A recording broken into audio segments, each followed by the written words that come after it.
Philosophy, Martha Skinner, Studies in History, Marcus in Architecture, and without further ado, we'll get started. Rachel Weber says that they're going to be long. We're going to go for about 25 minutes, and we'll take questions and see how it goes, and then for about 30 minutes max, and then we'll ask you all to please go along. All right. Good afternoon, everyone.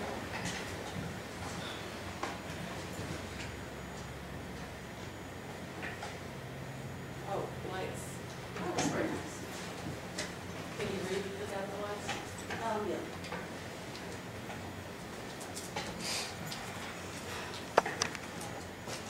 At the very outset, I'll begin this talk by acknowledging the curious usage of the word cute in the title of my dissertation.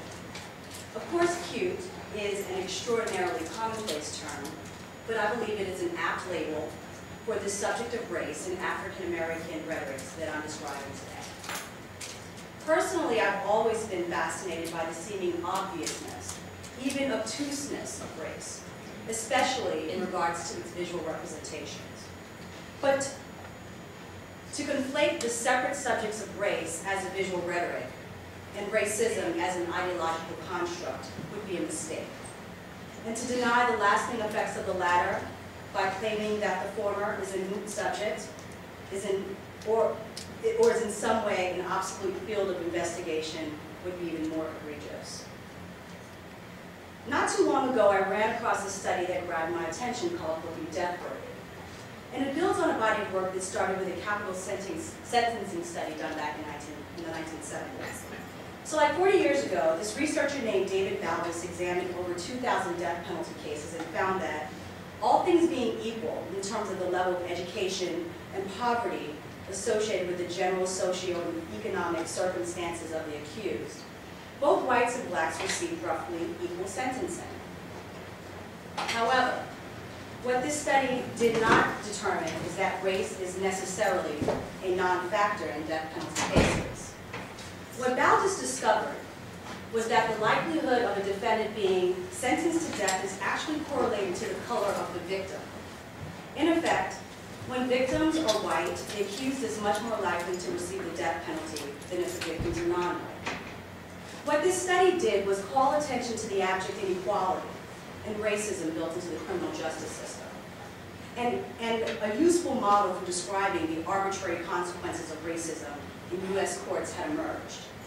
What became obvious was that if the death penalty is issued on the basis of color, then it would be no different than if traffic court citations were also issued on that same basis. In other words, if two separate drivers hit two separate cars and only the driver who hit the blue car gets a ticket as opposed to the driver who hit the red car, we would all have to universally recognize this difference as patently unfair. This initial study kicked off an entire body of legal research, all the way up to 2006, with a Looking Deathworthy study that I previously mentioned.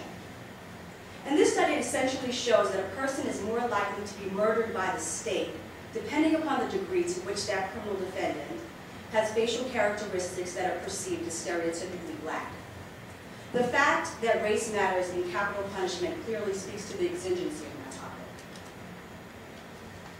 So as recently as last spring, Northwestern's Kellogg School releases a study that shows baby-facedness in African-American males actually functions as a preferred facial characteristic for the achievement of elite leadership. Interestingly, the same kind of babyish physiognomy is negatively correlated with successful leadership among white men. For me, as an African-American rhetorician with interest in visual culture, this idea about baby-faced appearances among adult blacks as somehow functioning to assuage white racial anxieties and influencing who is allowed to look intimidating and who is not really incites my curiosity, and my imagination is captured. So back to an obtuse subject. Today, I present a cute kitten theory of race. At first blush, cuteness and kittens immediately bring to mind the ubiquitously popular baby feline calendars, sentimentally framed, paradoxically concealing and revealing the mundane operations of our workaday lives. And perhaps this is not an inappropriate connection to race, especially if we consider Catherine Hales' reminder that anthropomorphizing devices are sometimes used to signify the racial other. Or one could think about the Japanese aesthetic of kawaii, meaning so super cute, of the Hello Kitty global brand and the giant-headed cat with the hair bow and no mouth, actually resonating with this cute race idea, as it echoes some of the more virulent Orientalist stereotypes associated with Asian women. And then the cute kitten comes back to us again in the form of the hip-hop influenced baby fat clothing brand, replete with feline logo. So when these forms of racial cute kittenism converge, we can at all be surprised when the hip-hop brand and the kawaii cat logo are successfully merged to market a trendy line of blingy, kitschy wristwatches, despite the fact that analog time-telling machines are single-function devices and thus completely obsolete for anything besides signifying a certain consumer style. Therefore, insofar as obtuse might imply something of that which is arbitrarily excessive, then I'll readily admit that race, like cute, can be obtuse. And this is precisely the point of my dissertation. Given that race is philosophically a basic foundational precept of Western culture, this obtuseness and ensuing blurriness of whiteness and blackness ought to be paid close attention. Rhetorically speaking, cute suggests the opposite of the acute, which I suggest identifies a particular point about racial bias. The disappearance of the initial syllabically unstressed A vowel gives rise to a stunted, more diminutive version of itself. This etymology is arrived at through aphosis, as in the case of words like avow, vow, avoid, void. Cute inverts the logic of keen, sharp points. Cute becomes rounded off in the reversal of stark acuity.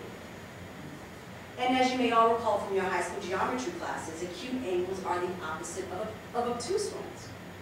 This notion of taking an obtuse approach to race, then, is useful, whether thinking of the visual and spatial arrangements of our social and political landscapes, or when considering the annoyingly dense refusal of acknowledging the obvious existence of racism across our society.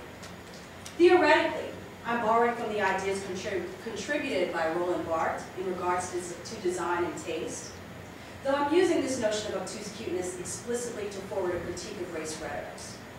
And so cute is not only geometrically obtuse, but it is also affectively so. Cuteness expands into this third meaning and is indicative of a rounded blunting of forms in which clarity becomes violently excessive, to the point of becoming grotesque.